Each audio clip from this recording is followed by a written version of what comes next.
Hi, I'm Beth with TB Properties Buys Land. Last week we asked the question, if you received a letter in the mail with an offer to purchase your rural vacant land, how do you know that it's not a scam and how can you protect yourself from being scammed?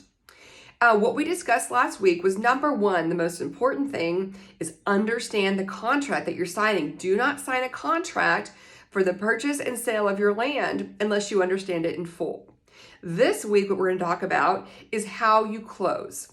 And again, this is not legal information or help. This is just our recommendation in how to protect yourself. Always consult a real estate attorney if you have any specific questions, okay? But some real estate investors will try to close outside of a title company. I would caution you not to do that.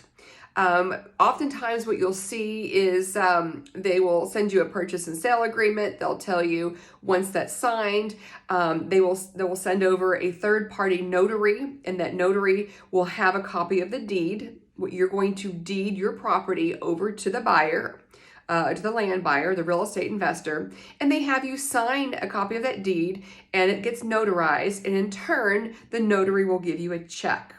Maybe the notary is going to give you a personal check. Ooh, that's a big red flag. Or maybe the notary is actually going to give you a bank check. Still, closing outside a title has its risks. Okay, there are more costs to dealing with to going through a title company, and if the land buyer or the real estate investor is offering to cover all the closing costs, there may be incentive for them to save money by not closing through title. Are there legitimate companies who close outside of title? Sure there are, but your risk is greater by not closing through a title company. Now, if you've ever bought or sold a home, chances are you've closed through a title company. The title company is a good third-party intermediary. One of the things that they do is they perform a title check when it comes to closing on the property. So they're going to look back at the chain of title on that property, and they're going to come up with any red flags that are there. Maybe there's a cloud in the chain of title that you've got to clear up in order to convey that property properly.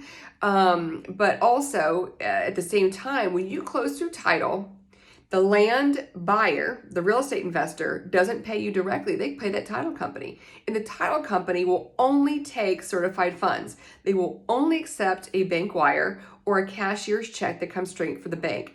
They have to make sure the funds are there in their account.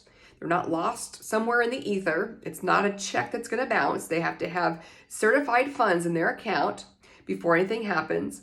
And then they need paperwork from both you as the seller as well as the buyer, the real estate investor. Once all of that's done, they have the closing documents, they record with the county, and everything gets done legitimately. So when you work through a title company, you know that the funds are there and that you're going to get paid.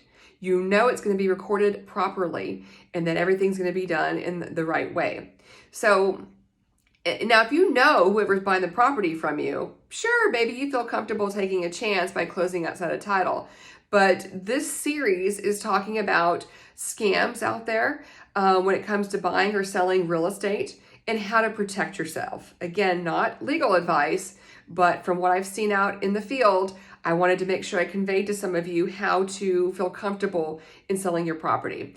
Next week, we'll talk about more ways to protect yourself and things to be aware of when selling your rural vacant land. Thanks again for tuning in. Appreciate you.